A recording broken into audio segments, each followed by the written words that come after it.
Hello guys, કેમ છે તમારે બધાને? સારું છે ને? આજે અમારી ચેનલ મિશન ગ્રેજ્યુએશનમાં હું તમારા માટે બીકોમ સેમ 6ના બેન્કિંગ સબ્જેક્ટના MCQ લઈને આવી રહ્યો છું. જો કે તમને બધાને ખબર જ છે કે આ વર્ષે કોરોનાના કારણે આપણી VNSU યુનિવર્સિટીમાં ઓનલાઈન એક્ઝામનું આયોજન કરવામાં આવેલ છે. તેથી ઓનલાઈન એક્ઝામમાં થિયરિકલ નહીં આવે, ઓનલી ફોર MCQ જ આવશે. તો આપણે આજે બેન્કિંગ સબ્જેક્ટના MCQની તૈયારી કરશું. ઓકે, તો शुरू करते हैं. તો બેન્કિંગ સબ્જેક્ટનો પહેલો MCQ એવો છે કે રિઝર્વ બેંક ઓફ ઇન્ડિયાની સ્થાપના કયા એક્ટ અન્વયે કરવામાં આવી હતી? તો એમાં 4 ઓપ્શન આપણને આપવામાં આવેલ છે. A 1924, B 1934, C 1948 ને D 1935. તો આમાં જવાબ આવશે B 1934. તમને બધાને ખબર જ છે કે રિઝર્વ બેંક ઓફ ઇન્ડિયાની RBI એક્ટ 1934માં બહાર પાડવામાં આવ્યો હતો. તો હવે આપણે નેક્સ્ટ MCQ પર જઈશું. તો નેક્સ્ટ MCQ એવો છે કે રિઝર્વ બેંક ઓફ ઇન્ડિયા દેશની મધ્યસ્થ બેંક તરીકે પોતાની કામગીરીની શરૂઆત ક્યારે કરી હતી? તો રિઝર્વ બેંક ઓફ ઇન્ડિયા દેશની મધ્યસ્થ બેંક તરીકે પોતાની કામગીરીની શરૂઆત ક્યારે કરી હતી? તો એમાં 4 ઓપ્શન આપવામાં આવેલ છે. A 1 April 1934, B 1 April 1956, C 1 April 1935 અને D 30 માર્ચ 1934. તો આમાં આન્સર આવશે C 1 એપ્રિલ 1935. તો હવે આપણે નેક્સ્ટ MCQ પર જઈશું. તો નેક્સ્ટ MCQ એમ છે કે રિઝર્વ બેંક ઓફ ઇન્ડિયાનું રાષ્ટ્રીયકરણ કયા વર્ષમાં કરવામાં આવ્યું હતું? તો એમાં આપણને 4 MCQ આપવામાં આવેલ છે. A 1945, B 1949, C 1935 અને D 1925. તો આમાં આન્સર આવશે B 1949. ત્યારબાદનો MCQ છે RBIની સ્થાપના કઈ સમિતિની ભલામણ મુજબ કરવામાં આવી હતી? તો એમાં 4 MCQ છે. A Hilton Young commission, B Sharma commission, C Gawli commission અને D ગોરીવાળા કમિશન. તો આમાં આન્સર આવશે A હિલ્ટન યંગ કમિશન. ત્યારબાદ છે RBIમાં કુલ કેટલા ડેપ્યુટી ગવર્નર હોય છે? તો એમાં A 2, B 3, C 4 અને D 5. તો એમાં આવશે C 4. છઠ્ઠો MCQ આપણે જોઈશું. હાલના RBI ગવર્નરનું નામ જણાવો. તો એમાં 4 ઓપ્શન આપવામાં આવ્યા છે.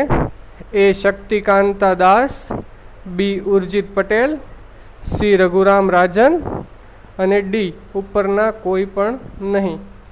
તો એમાં આન્સર આવશે A શક્તિકાંત દાસ. ત્યારબાદ છે RBIના ગવર્નરની નિમણૂક કોણ કરે છે? એમાં 4 ઓપ્શન આપવામાં આવેલ છે. A રાજ્ય સરકાર, B RBI બોર્ડ, C કેન્દ્ર સરકાર અને D ઉપરના કોઈ પણ નહીં. તો એમાં આન્સર આવશે C કેન્દ્ર સરકાર. 8મો MCQ આપણે જોઈશું કે RBIના ગવર્નરના હોદ્દાની મુદ્દત કેટલા વર્ષની હોય છે? એમાં A 2, B 5, C 3 અને D 6. તો એમાં આન્સર આવશે B 5. ત્યારબાદ 9મો MCQ જોઈએ. ભારતમાં 1 રૂપિયાની નોટ બહાર પાડવાનો અધિકાર કોને છે? A ભારત સરકાર, B RBI, C રાજ્ય સરકાર અને D ઉપર પૈકી કોઈ પણ નહીં. તો એમાં આન્સર આવશે A ભારત સરકાર. ત્યારબાદ આવે છે 10મો MCQ કે RBIનો કયો વિભાગ ચલણી નોટો બહાર પાડવાનું કાર્ય કરે છે? એમાં 4 MCQ છે કે એ ઇસ્યુ વિભાગ, બી બેન્કિંગ વિભાગ, સી નાણાં વિભાગ અને ડી ઉપર પૈકી કોઈ પણ નહીં. એમાં આવશે એ ઇસ્યુ વિભાગ. ત્યારબાદનો MCQ છે કૃષિ ક્ષેત્રે ધિરાણ આપવા માટે કૃષિ બેંક નાબાર્ડની સ્થાપના ક્યારે કરવામાં આવી હતી? એમાં છે એ 1998, બી 1982, સી 1956 અને ડી ઉપર પૈકી કોઈ પણ નહીં. એમાં આન્સર આવશે બી 1982. જો કે તમને ખબર જ છે કે આરબીઆઈનું રાષ્ટ્રીયકરણ કરવામાં આવ્યું હતું અને નાબાર્ડની સ્થાપના 1982માં કરવામાં આવી હતી. ત્યારબાદનો MCQ છે 12 નંબરનો. નીચેનામાંથી ક્યુ આરબીઆઈનું પ્રણાલિકાગત કાર્ય નથી? એમાં આવશે એ ચલણી નોટો બહાર પાડવાનું કાર્ય, બી સરકારની બેન્કર તરીકેનું કાર્ય, સી ક્લિયરિંગ હાઉસનું કાર્ય અને ડી વિદેશ વેપારને પ્રોત્સાહન આપવાનું કાર્ય. એમાં આન્સર આવશે ડી વિદેશ વેપારને પ્રોત્સાહન આપવાનું કાર્ય. ત્યારબાદ 13 નંબરનો MCQ. નીચેનામાંથી કઈ ઔદ્યોગિક સંસ્થાઓ ઔદ્યોગિક ક્ષેત્રે ધિરાણ આપવાની કામગીરી બજાવે છે? તો એમાં એ ICICI, બી IDBI, સી SIDBI અને ડી ઉપરોક્ત તમામ. તો આમાં આન્સર આવશે ડી ઉપરોક્ત તમામ. એમાં ત્રણેય સંસ્થાઓ ધિરાણ આપવાની કામગીરી બજાવે છે. એ ICICI, બી IDBI અને સી SIDBI. આ ત્રણેય સંસ્થાઓ ઔદ્યોગિક ક્ષેત્રે ધિરાણ આપવાની કામગીરી બજાવે છે. ત્યારબાદ 14મો MCQ. વિદેશ વેપારને પ્રોત્સાહન પૂરું પાડવા માટે કઈ બેંકની સ્થાપના કરવામાં આવી હતી? તો વિદેશ વેપારને પ્રોત્સાહન પૂરું પાડવા માટે કઈ બેંકની સ્થાપના કરવામાં આવી હતી? એમાં 4 ઓપ્શન આપવામાં આવ્યા છે. એ નિકાસાયત બેંક એટલે કે એક્ઝિમ બેંક, બી SBI, સી SIDBI અને ડી ઉપરોક્ત પૈકી કોઈ પણ નહીં. તો એમાં આન્સર આવશે એ નિકાસાયત બેંક એટલે કે એક્ઝિમ બેંક. ત્યારબાદ છે 15મો MCQ. નીચેનામાંથી શાખ નિયંત્રણના પરિમાણાત્મક સાધનો જણાવો. તો એમાં એ બેંક રેટ, બી CRR, સી OMO અને ડી ઉપરોક્ત બધા જ. તો એમાં આન્સર આવશે ડી ઉપરોક્ત બધા જ. ત્યારબાદનો 16મો MCQ. નીચેનામાંથી શાખ નિયંત્રણના ગુણાત્મક સાધનો જણાવો. તો શાખ નિયંત્રણના સાધનોના ઓપ્શનમાં 4 ઓપ્શન આપેલ છે. એ સીધા પગલાં, બી ઋણની સીમામાં ફેરફાર, સી નૈતિક સમજાવટ અને ડી ઉપરોક્ત બધા જ.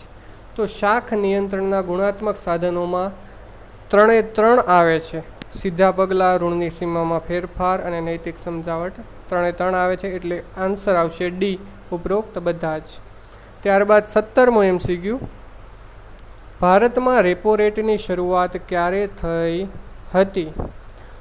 તો રેપો રેટની શરૂઆત ક્યારે થઈ હતી? એમાં 4 ઓપ્શન છે. એ 1990, બી 1985, સી 1992 અને ડી 1998. આમાં આન્સર આવશે સી 1992. ત્યારબાદ 18મો MCQ છે. રિવર્સ રેપો રેટ કરતાં ખાલી જગ્યા હોય છે. એમાં 4 ઓપ્શન છે. એ વધુ, બી ઓછો, સી સમાન અને ડી ઉપર પૈકી કોઈ પણ નહીં. તો એમાં આન્સર આવશે બી ઓછો. ત્યારબાદ 19મો MCQ. જો અર્થતંત્રમાં ફુગાવાની પરિસ્થિતિ હોય ત્યારે આરબીઆઈ દ્વારા નીચેનામાંથી કયા પગલાં લેવામાં આવશે? તો એમાં 4 ઓપ્શન છે. એ બેંક રેટમાં વધારો કરશે, બી બેંક રેટમાં ઘટાડો કરશે, સી કંઈ કરશે નહીં અને ડી ઉપરોક્ત પૈકી કોઈ નહીં. એમાં આન્સર આવશે એ બેંક રેટમાં વધારો કરશે. જ્યારે અર્થતંત્રમાં મંદીની પરિસ્થિતિ હોય ત્યારે આરબીઆઈ દ્વારા નીચેનામાંથી કયા પગલાં લેવામાં આવશે? બેંક રેટમાં ઘટાડો કરશે આરબીઆઈ, સીઆરઆરમાં ઘટાડો કરશે કે રેપો રેટમાં ઘટાડો કરશે? અને ડી છે ઉપરોક્ત બધા. તો આરબીઆઈ આ બધા જ કાર્યો કરશે, આ બધા જ પગલાં લેવામાં આવશે આરબીઆઈ દ્વારા. બેંક રેટમાં ઘટાડો પણ કરશે, સીઆરઆરમાં ઘટાડો પણ કરશે અને રેપો રેટમાં પણ ઘટાડો કરશે. ત્યારબાદ છે 21મો ઓપ્શન, રેપો રેટમાં વધારો થતાં વેપારી બેંકો તરફથી મળતી લોનો ખાલી જગ્યા બનશે. રેપો રેટમાં વધારો થતાં વેપારી બેંક તરફથી મળતી લોન ખાલી જગ્યા બનશે. તેમાં સસ્તી બનશે, મોંઘી બનશે, સસ્તી અને મોંઘી બનશે કે ઉપર પૈકી કોઈ પણ નહીં બને. તેમાં આન્સર આવશે બી, મોંઘી બનશે. ત્યારબાદ 22મો એમસીક્યુ, બેંકો પોતાના મહત્ત્વના ગ્રાહકોને ધિરાણ આપવા માટે કયા દરનો ઉપયોગ કરે છે? તો એમાં એ PLR, એનું ફૂલ ફોર્મ છે prime lending rate, prime lending rate. B repo rate, C reverse repo rate અને ડી ઉપર પૈકી કોઈ પણ નહીં. તો આમાં આન્સર આવશે એ PLR એટલે કે પ્રાઇમ લીડિંગ રેટ. ત્યારબાદ 23મો એમસીક્યુ, 1 જુલાઈ 2010થી PLRના સ્થાને આરબીઆઈ દ્વારા કઈ પદ્ધતિ અપનાવવામાં આવી હતી? PLR એટલે પ્રાઇમ લીડિંગ રેટ, એના સ્થાને આરબીઆઈ એટલે રિઝર્વ બેંક ઓફ ઇન્ડિયા દ્વારા કઈ પદ્ધતિ અપનાવવામાં આવી હતી? ક્યારે? તો 1 જુલાઈ 2010. તો એમાં એ base rate, B repo rate, C CRR અને ડી ઉપર પૈકી કોઈ પણ નહીં. આમાં આન્સર આવશે એ બેઝ રેટ. ત્યારબાદ 24મો ઓપ્શન આવે છે, રેપો રેટ અને રિવર્સ રેપો રેટના ઉપયોગ કરવાની નીતિને કઈ નીતિ કહેવામાં આવે છે? તો એમાં એ CRR, બી SLR, સી LAF અને ડી ઉપરોક્ત પૈકી કોઈ પણ નહીં. તો આમાં આન્સર આવશે સી LAF. એનું ફૂલ ફોર્મ છે લિક્વિડિટી એડજસ્ટમેન્ટ ફેસિલિટી. એને ગુજરાતીમાં કહેવાય તરલતા સમાયોજન સુવિધા. તરલતા સમાયોજન સુવિધા. આન્સરમાં આવશે C LAF, liquidity adjustment facility. ત્યારબાદ આવે છે 25મો એમસીક્યુ, હાલમાં એપ્રિલ 2021 આરબીઆઈ દ્વારા રેપો રેટ કેટલો નક્કી કરવામાં આવ્યો છે? એપ્રિલ 2021માં આરબીઆઈ દ્વારા રેપો રેટ કેટલો નક્કી કરવામાં આવ્યો છે? તો એમાં એ 3%, બી 3.5% એટલે કે 3.5%, સી 4% અને ડી ઉપરોક્ત પૈકી કોઈ પણ નહીં. તો એમાં આન્સર આવશે સી 4%. ત્યારબાદ એમસીક્યુ છે 26મો, હાલમાં 2021 એપ્રિલ મહિનામાં આરબીઆઈ દ્વારા MSFનો દર કેટલો નક્કી કરવામાં આવ્યો છે? તો એ 4%, બી 5%, સી 4.25% અને ડી ઉપર પૈકી કોઈ પણ નહીં. તો આનો આન્સર આવશે 4.25%. ત્યારબાદ 27મો એમસીક્યુ, હાલમાં એપ્રિલ 2021માં આરબીઆઈ દ્વારા CRRનો દર કેટલો નક્કી કરવામાં આવ્યો છે? તો CRRનો દર કેટલો નક્કી કરવામાં આવ્યો છે? તો એ 8%, બી 6%, સી 3% અને ડી 2%. તો આમાં આન્સર આવશે સી 3%. 28મો એમસીક્યુ જોઈએ, વેપારી બેંકો પોતાની વધારાની જમા રાશિઓને ટૂંકા ગાળા માટે આરબીઆઈ પાસે રાખે તો આરબીઆઈ જે દરે વેપારી બેંકોને વ્યાજ આપે તે દરને ખાલી જગ્યા કહે છે? એ reverse repo rate, B repo rate, C CRR અને ડી ઉપર પૈકી કોઈ પણ નહીં. તો આમાં આન્સર આવશે એ રિવર્સ રેપો રેટ. ત્યારબાદ છે 29 નંબરનો MCQ. તો એમાં આવશે વેપારી બેંકની કુલ થાપણોનો જે ભાગ રોકડ સ્વરૂપમાં રિઝર્વ બેંક ખાતે અનામત રાખવામાં આવે તેને ખાલી જગ્યા કહેવામાં આવે છે. એમાં એ CRR એટલે કે કેશ રિઝર્વ રેટિયો એટલે કે રોકડ અનામતનું પ્રમાણ. CRRનું ફૂલ ફોર્મ છે કેશ રિઝર્વ રેટિયો. VNSGU યુનિવર્સિટીની એક્ઝામમાં MCQમાં CRRનું ફૂલ ફોર્મ પૂછાઈ શકે.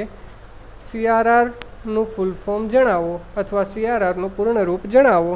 તો એમાં આપણે ઓપ્શનમાં જોઈને કેશ રિઝર્વ રેટિયો લખવાનું. બી છે LAF, C MSF અને D SLR. તો આ MCQમાં આન્સર આવશે એ CRR કેશ રિઝર્વ રેટિયો રોકડ અનામતનું પ્રમાણ. ત્યારબાદ MCQ નંબર 30.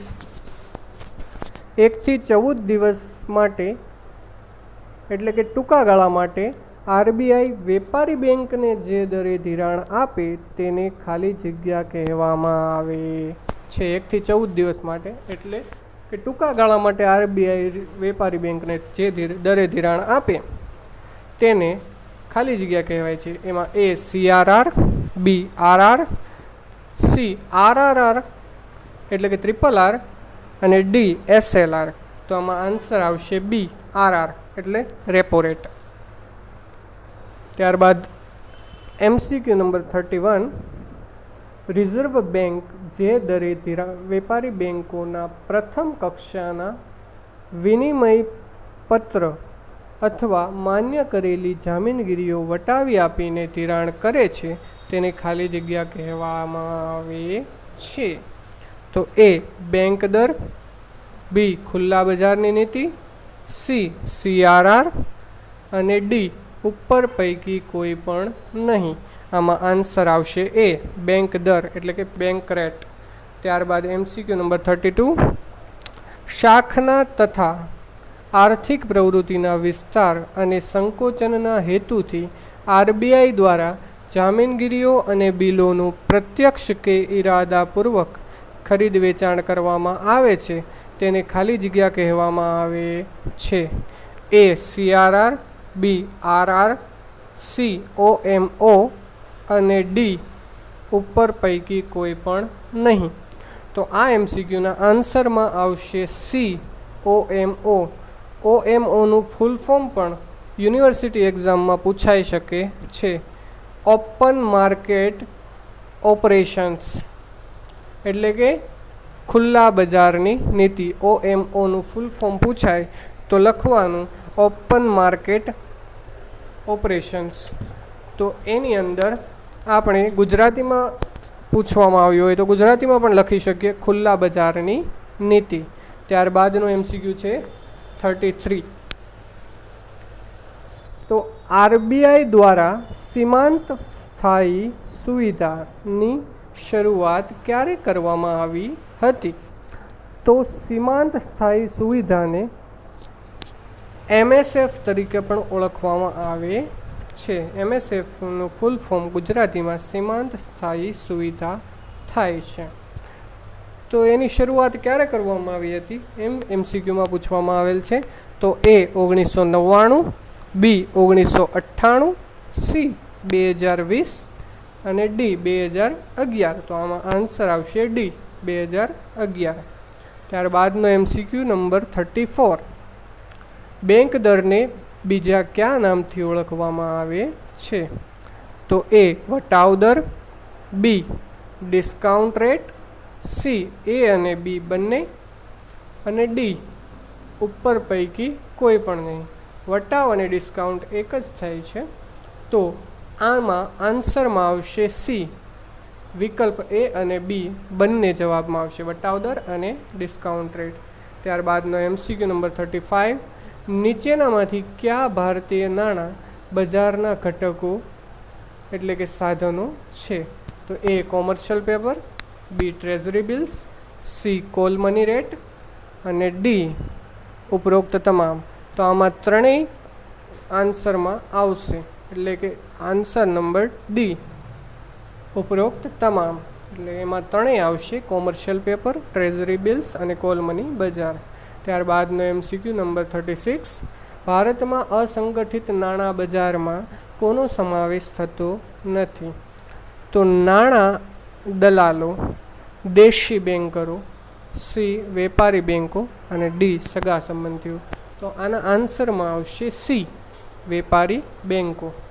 ત્યારબાદ MCQ number 37, discount and finance house of India limited એટલે કે DFHI એ પોતાની કામગીરીની શરૂઆત ક્યારે કરી હતી? એટલે કે DFHI એ પોતાની કામગીરીની શરૂઆત ક્યારે કરી હતી એમ પણ પૂછાઈ શકે, અને એમ પણ પૂછાય કે discount and finance house of India limited એ પોતાની કામગીરીની શરૂઆત ક્યારે કરી હતી?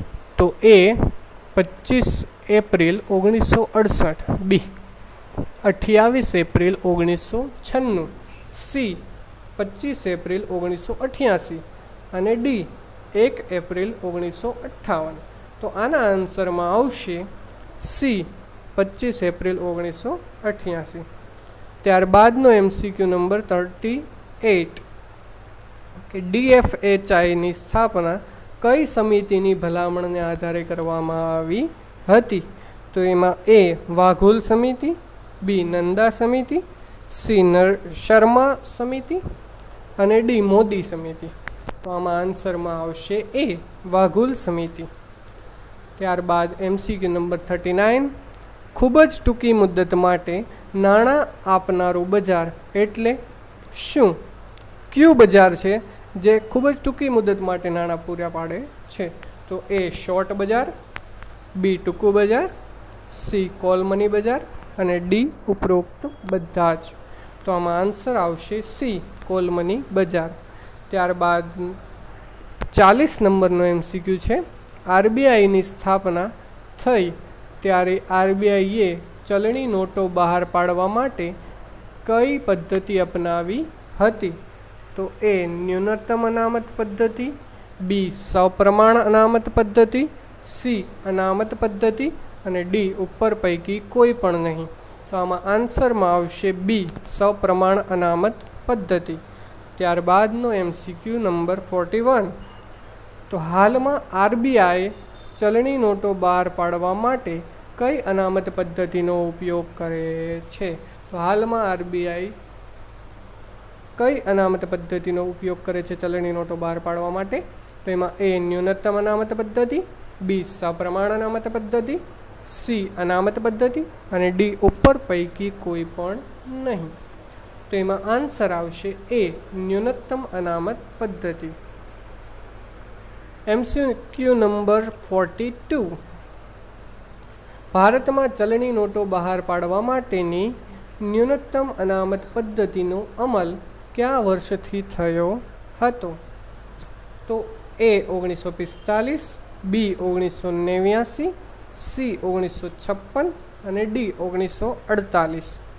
તો ભારતમાં ચલણી નોટો બહાર પાડવા માટેની ન્યૂનતમ અનામત પદ્ધતિનો અમલ 1956માં થયો હતો, એટલે આન્સર આવશે સી 1956. ત્યારબાદનો MCQ નંબર 43, હાલમાં ન્યૂનતમ અનામત પદ્ધતિ મુજબ RBIને ચલણ બહાર પાડવા માટે ખાલી જગ્યા અનામતો રાખવાની રહેશે.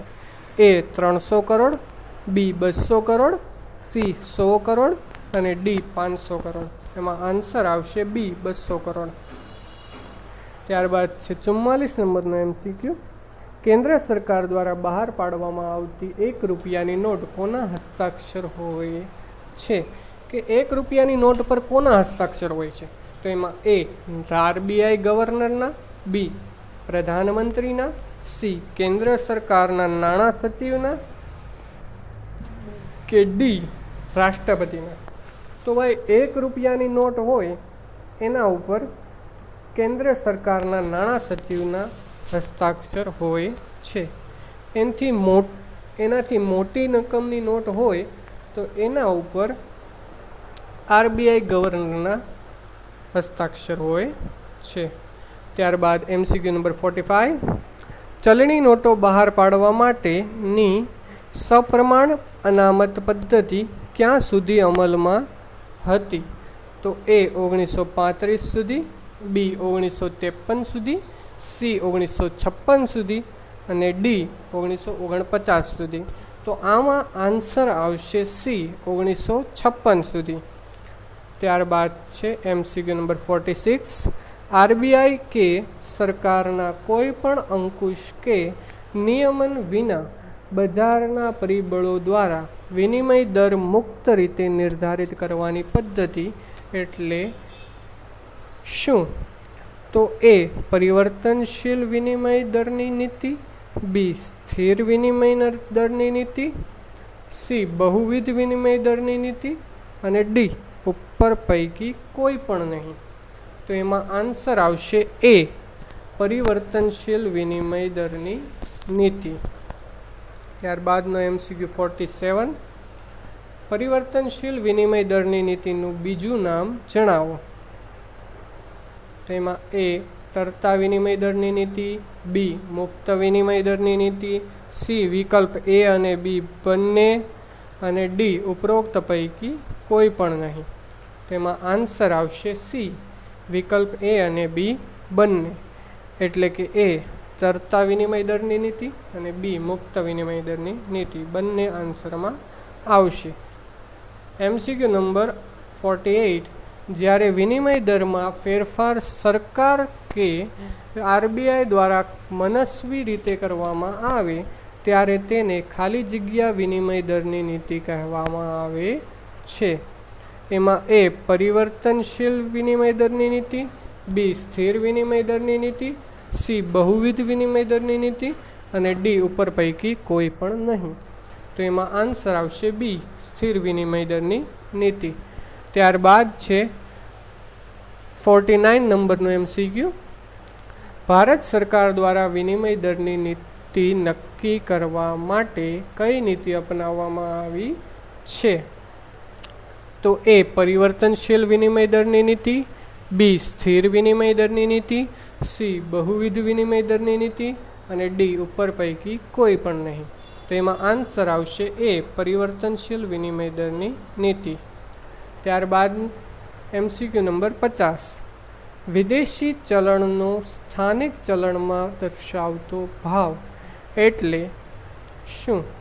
તો A વિનિમય દર, B repo rate, C CRR અને D ઉપર પૈકી કોઈ પણ નહીં. તેમાં આન્સર આવશે A વિનિમય દર. ત્યારબાદનો MCQ છે 51, બદ્ધ વિનિમય દરના કેટલા પ્રકાર છે? તો A 4, B 3, C 1 અને D 2. તો આન્સર આવશે D 2. CTSનું પૂરું નામ જણાવો.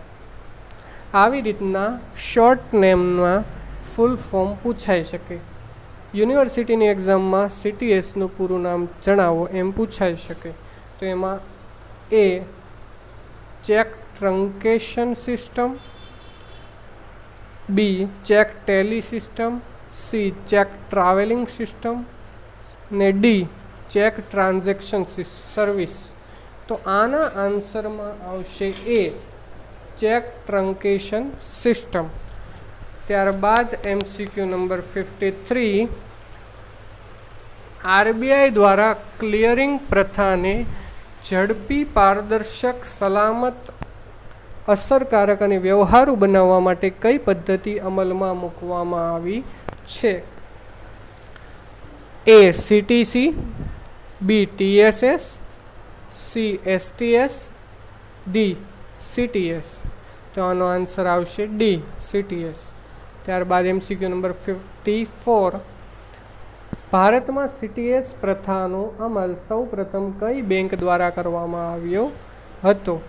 તો A Punjab national bank, B state bank of India, C bank of Baroda અને D યસ બેંક. તો આન્સર આવશે A પંજાબ નેશનલ બેંક.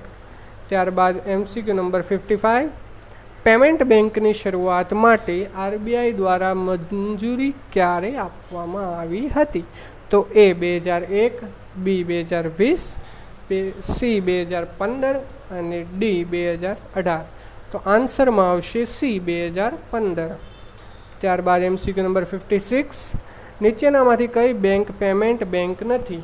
તો A Airtel payment bank, B Paytm payment bank, C Vodafone M Pesa અને D Unacademy payment bank.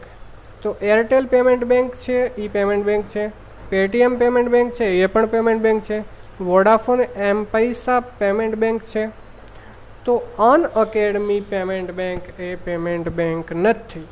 તો answer આવશે D Unacademy payment bank.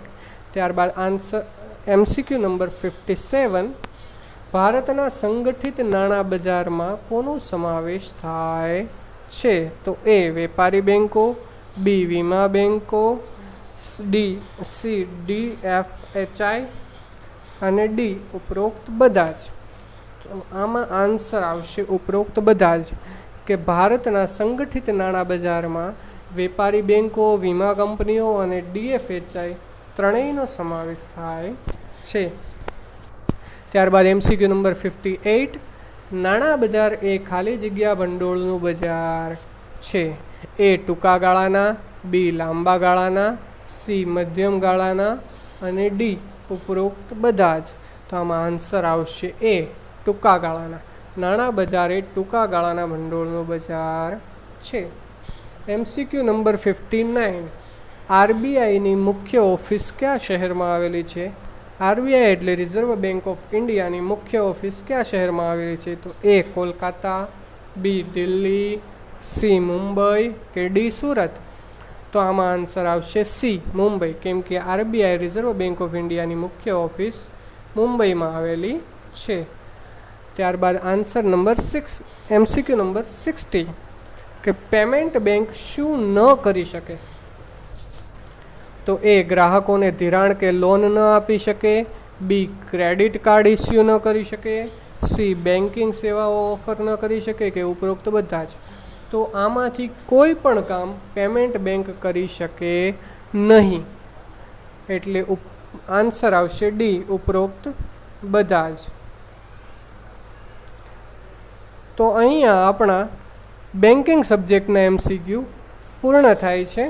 અને આટલા MCQ વાંચો તો પણ તમે એક્ઝામમાં તમને ઘણા બધા MCQ આવડી શકે છે.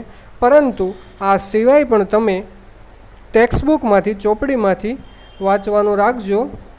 ચોપડીમાં જેમ કે વ્યાખ્યાઓ આપેલી હોય, અલગ અલગ લેખકોએ આપેલી વ્યાખ્યાઓ હોય, એ બધી વ્યાખ્યાઓ વાંચો. પછી બધા જ ક્વેશ્ચનના મુદ્દાઓ વાંચો અને અંદરથી જે મેઇન પોઈન્ટ હોય, વન લાઇનર ક્વેશ્ચન હોય તે વાંચવાનું રાખો. MCQમાં તે પણ તમને પૂછાઈ શકે છે. તેથી આટલા જ MCQ પર આધાર રાખીને તૈયારી ન કરતા, કારણ કે આમાંથી જ પૂછાઈ શકે એવું શક્ય નથી. બહારથી પણ પૂછાઈ શકે, આમાંથી પણ પૂછાશે, એવું નથી કે આમાં નહીં પૂછાય. આમાંથી પણ પૂછાશે, બહારથી પણ પૂછાઈ શકે. તેથી તમે ચોપડીમાંથી પણ વાંચવાનું રાખજો અને આટલા MCQ પણ વાંચી નાખજો. અને આવા ને આવા વધુ MCQ હું તમને આપતો રહીશ અને અલગ અલગ સબ્જેક્ટના વધારે MCQ હું તમને આપીશ અને તમને યુનિવર્સિટી પરીક્ષામાં જેટલી મદદ કરી શકું, જેટલી હેલ્પ કરી શકું તમને એટલી કરીશ. તો આવા વિડીયો જોવા માટે અને યુનિવર્સિટીની એક્ઝામની અપડેટ જોવા માટે અમારી ચેનલને લાઈક કરો, સબસ્ક્રાઈબ કરો અને કોમેન્ટ કરો. તમને કંઈ પણ પ્રોબ્લેમ હોય તો તે તમે કોમેન્ટ સેક્શનમાં જણાવી શકો છો. Okay, thank you.